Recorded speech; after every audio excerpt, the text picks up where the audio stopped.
So, I wish that I wasn't making this video right now, but we have some very unfortunate news, and it's unfortunate news that I knew was coming sooner or later. Um, Arlene Sorkin, the original voice of Harley Quinn, not just the original voice, the inspiration for the original character, has passed away today, as of this recording, at the age of 67. Now, I've lived through a lot of high-profile celebrity deaths. Carrie Fisher, last year, Kevin Conroy, the voice of Batman from Batman the Animated Series, who voiced him for decades, passed away. I've seen just a lot of very high-profile celebrities pass away, but I've never had a celebrity passing that I've literally almost been in tears over. I had like little tears in my eyes when I first saw the news. Like it felt like a frog had jumped up in my heart.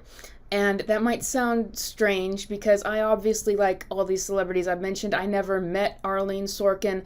I didn't know her as a person, but there was a particular reason why this passing just hit me so incredibly hard. And that's because, unlike the other celebrities that I've mentioned, Arlene Sorkin is an actress that has kind of been overlooked and forgotten. Now, once again, who was she? She was the original voice for Harley Quinn in Batman the Animated Series, where the character originated, but she was also the inspiration for that character. She was a soap opera actress and a comedian. She did some TV hosting work, and she was friends with Paul Dini, who was one of the main writers of the show, who based Harley Quinn's character off of her personality that was very original and comedic, which we'll talk about in a second.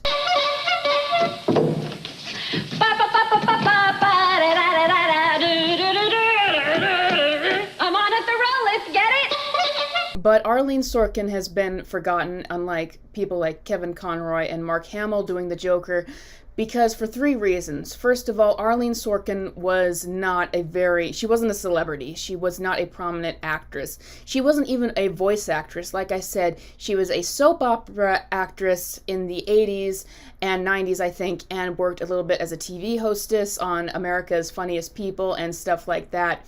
So, and that's the first reason why people wouldn't remember her as much as someone like Mark Hamill, who also played Luke Skywalker.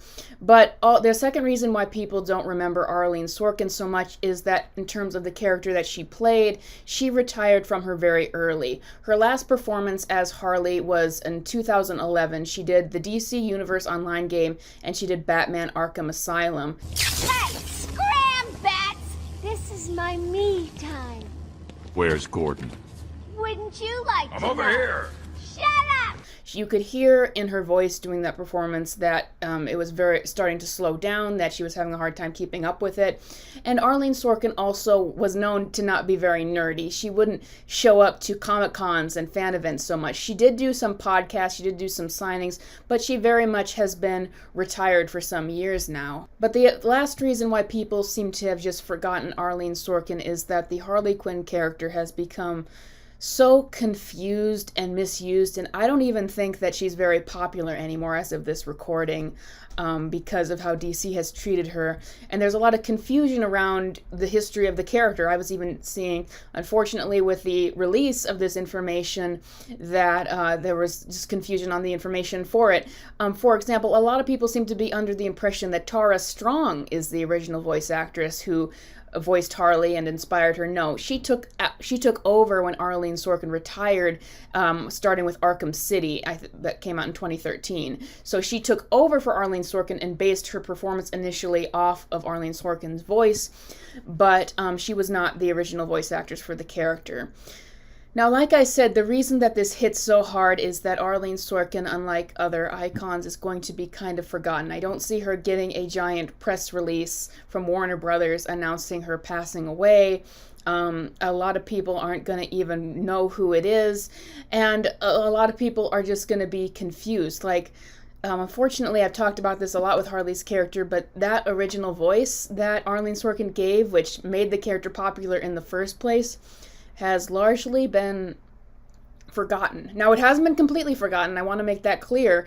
I've recommended a media that has still used it, and I strongly, strongly promote the idea that you need to get that original voice back if you want the character to be broadly successful again, because what was Arlene Sorkin's voice? Well, she was a very original person, and I just want to show you a few clips from her interviews from the past.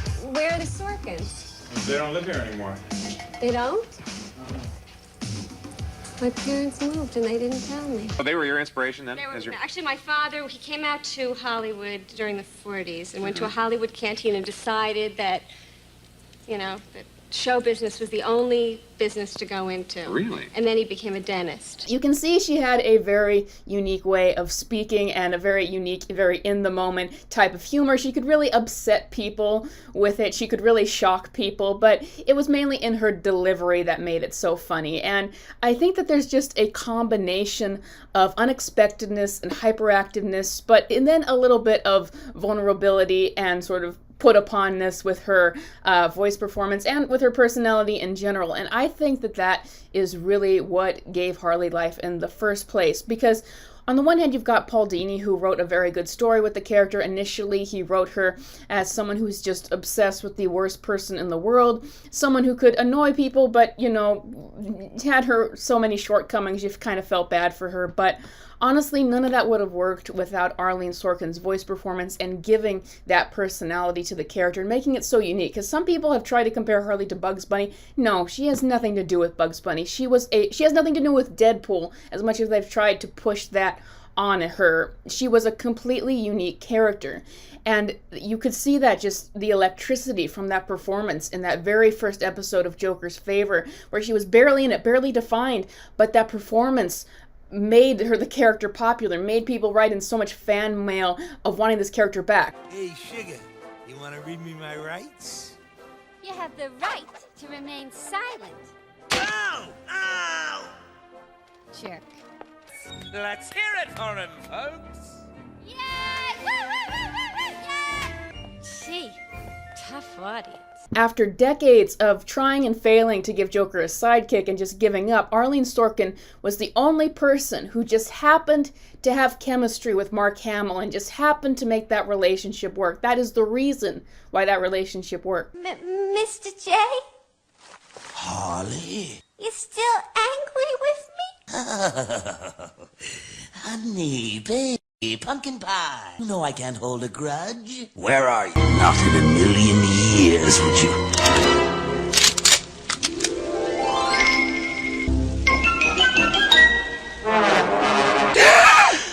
Baby, you're the greatest. I legitimately almost started crying right now, but she brought the character back in Arkham Asylum, and after Batman the Animated Series had ended, there was a little bit of a lull in the character's popularity, but she brought that voice back for Arkham Asylum in all its glory, and that is what gave the character its initial popularity in the 2010s. It was that performance.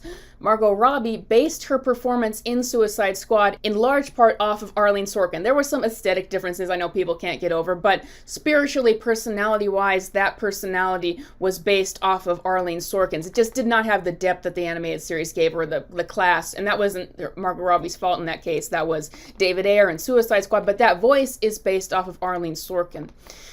But like I said, we've gotten away from that, and we haven't appreciated that work. And part of that has been, I think, some laziness and just, not respecting it. Like Tara Strong's performance. Tara Strong really respects Harley's character, and I really respect Tara Strong's dedication to the character, but unfortunately I've been a little disappointed lately in hearing her voice has gotten away from doing an impression of Arlene Sorkin and has become more like she's just Timmy Turner. That's unfortunate. I don't think that that's intentional necessarily. Tara Strong, if you read her tweets about the character, she really loves Harley. She really gets the original character. So I like Tara Strong a lot, but I just wonder why have we gotten away from the original. But there's other places where it's unintentionally come off as a little bit malicious. And what I mean by that is there's a show called Harley Quinn, and I refer to it as the Not Harley Quinn show. It's an R-rated, crass, crummy cartoon, and I really hate it. But one of the things that was an element of that show is they hired an actress, Kaylee Cuoco, who could not pull off Harley's original original voice. She couldn't do it.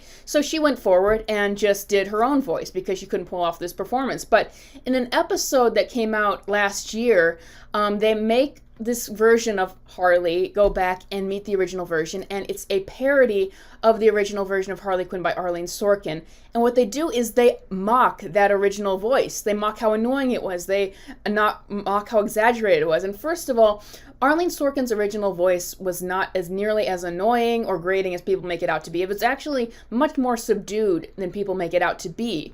But what really got me about that is they were trying to make it out, oh, she only talked that way around the Joker. No, she didn't. That voice was not just original put upon voice. That voice was how Arlene Sorkin would talk in real life. That is how the actress would talk. That is what inspired the voice of the character, because that is how she could talk in a lot of her comedic performances. That is in large part of how she would talk in her everyday life. So that really, really offended me. Like, you're not just making fun of something that came from the past that you think is annoying. You're making fun of the person who inspired this character who you're supposed to be adapting, and you're not. Someone who pulled off a performance that your actress that you hired could not do.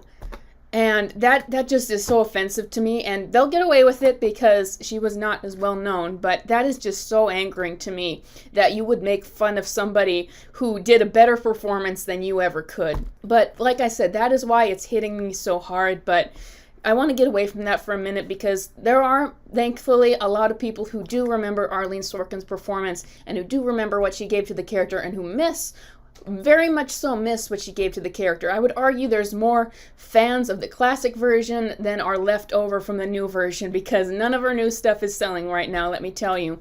So I want to get into what that performance meant to me. Once again, it was a mixture of something that was just so original and so funny and so unexpected and so bipolar and so vulnerable at the same time. The first scene I ever saw of Arlene Sorkin voicing Harley was a scene from Harley and Ivy, which Arlene Sorkin said was her favorite episode she ever did, where she basically is missing the Joker and she draws his face basically in her food, and it's like this happy clown face, but then it descends into a evil clown face. But Arlene Sorkin's performance just conveyed such an innocence to Harley's character in the midst of just doing something so terrible and so foolish. It was just made her so funny and so endearing at the same time.